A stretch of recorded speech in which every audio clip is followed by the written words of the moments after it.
Assalamualaikum warahmatullahi wabarakatuh. Selamat pagi anak-anak kelas 1 semuanya. Bagaimana kabarnya hari ini? Sehat kan? Alhamdulillah. Nah anak-anak, minggu lalu kita telah melaksanakan penilaian tengah semester. Hari ini kita akan melanjutkan pembelajaran untuk tema 7, yaitu tentang benda, hewan, dan lingkungan di sekitarku.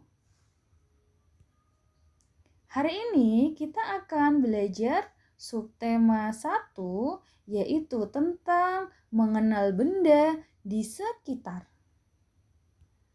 Nah, mari kita mulai dari pembelajaran 1. Mari kita baca teks yang ada di halaman 4. Bel, tanda masuk telah berbunyi. Seluruh siswa masuk kelas dengan tertib. Bu Ida meminta anak-anak bercerita tentang pemilihan ketua kelas. Anak-anak bergantian bercerita. Hal pertama berdiskusi menentukan calon ketua kelas. Ada 3 calon ketua kelas, yaitu Rio, Dadang, dan Joko.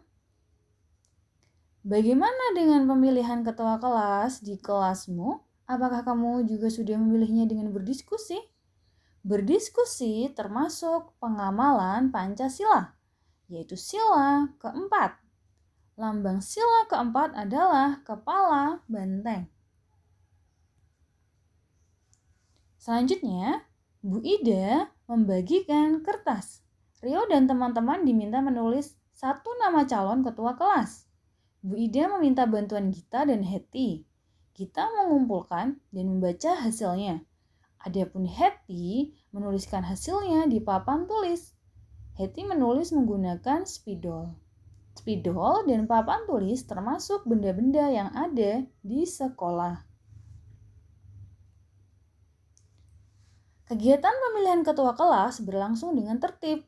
Hasil perolehan suara menunjukkan Rio mendapatkan suara paling banyak. Rio terpilih menjadi ketua kelas. Joko sebagai wakil ketua kelas, adapun Dadang sebagai sekretaris. Seluruh siswa menerima keputusan dengan baik. Mereka hidup rukun dalam perbedaan. Adakah perbedaan di antara teman-temanmu? Apakah kalian hidup rukun dalam perbedaan? Nah anak-anak, ini cerita tentang pemilihan ketua kelas di kelas Rio. Yang pada akhirnya Rio mendapatkan suara paling banyak dan menjadi ketua kelas. Nah anak-anak, pemilihan ketua kelas itu termasuk pengamalan Pancasila, sila keempat. Nah anak-anak, masih ingat bunyi sila keempat Pancasila itu apa? Dan lambangnya apa? Coba, lambang sila keempat adalah kepala benteng. Bagaimana bunyinya? Kerakyatan yang dipimpin oleh hikmat kebijaksanaan dalam permusyawaratan perwakilan. Nah anak-anak, makna dari Pancasila, sila keempat adalah dalam mengambil suatu keputusan, sebaiknya kita melakukan musyawarah atau berdiskusi supaya keputusan yang diambil dapat diterima dengan baik oleh semua pihak. Nah nih anak-anak, dibiasakan untuk berdiskusi ketika membuat suatu keputusan ya. Nah contoh pengamalan sila keempat. Yang pertama, memilih ketua kelas. 2. Berdiskusi dalam mengerjakan tugas sekolah. 3. Berdiskusi membuat jadwal piket kelas. Nah ini adalah contoh-contoh pengamalan sila keempat. Nah anak-anak, sekarang kita lanjut ke pembelajaran kedua. Mari kita baca teks di halaman 6 berjudul Tito Rajin Belajar. Tito anak yang pandai. Tito selalu belajar dengan tekun. Sebelum belajar, Tito menyiapkan alat tulis.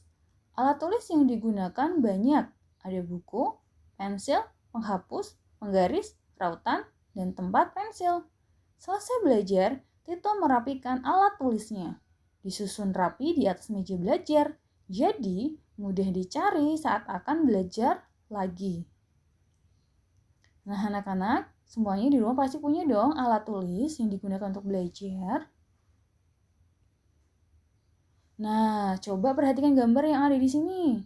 Manakah yang termasuk alat tulis? Mari kita lingkari. Yang pertama, penggaris. Terus yang mana lagi? Buku. Masih ada lagi? Pensil. Nah, nanti lingkari di buku kalian ya, yang termasuk alat tulis. Kemudian, coba di halaman 11, sebutkan alat untuk menggambar. Nah, dari ke-8 benda ini akan kita centang dan silang. Mana yang termasuk alat untuk menggambar atau bukan? Yang pertama, buku gambar. Apakah termasuk alat untuk menggambar? Ya, maka kalian centang. Yang kedua, penghapus. Termasuk alat untuk menggambar. Nomor 3, krayon. Termasuk atau tidak? Ya, termasuk alat untuk menggambar. Keempat, sikat gigi. Bukan alat untuk menggambar, jadi kalian silang. Kemudian selanjutnya ada penggaris. Penggaris termasuk alat menggambar. Sepatu bukan alat menggambar. Tas juga bukan alat menggambar. Dan pensil termasuk alat untuk menggambar. Nah, nih anak-anak, kita sudah belajar tentang alat-alat yang digunakan untuk menulis dan menggambar. Nah, anak-anak, ayo biasakan merawat alat tulis yang kalian miliki sehingga dapat digunakan dengan baik. Dan jika selesai menggunakan, letakkan kembali ke tempatnya supaya mudah dicari ketika membutuhkannya. Nah, ini ayo kita biasakan ya di rumah. Nah, anak-anak, tugas untuk hari ini. Yang pertama, jawablah pertanyaan pada halaman 10 sesuai teks bacaan yang ada di halaman 9. Yang kedua, tuliskan benda-benda atau alat tulis yang ada di halaman 11 sampai dengan 12. Kemudian tugas yang ketiga, ceritakan alat-alat tulis yang kamu miliki di rumah dan kegunaannya. Jadi, kalian ceritakan kegunaannya.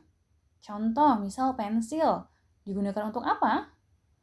Maka kalian tulis, pensil digunakan untuk menulis. Nah, seperti itu anak-anak, tugas hari ini. Demikian pembelajaran pada hari ini. Have a great day. Dan kita lanjutkan lagi pada pembelajaran berikutnya. Wassalamualaikum warahmatullahi wabarakatuh.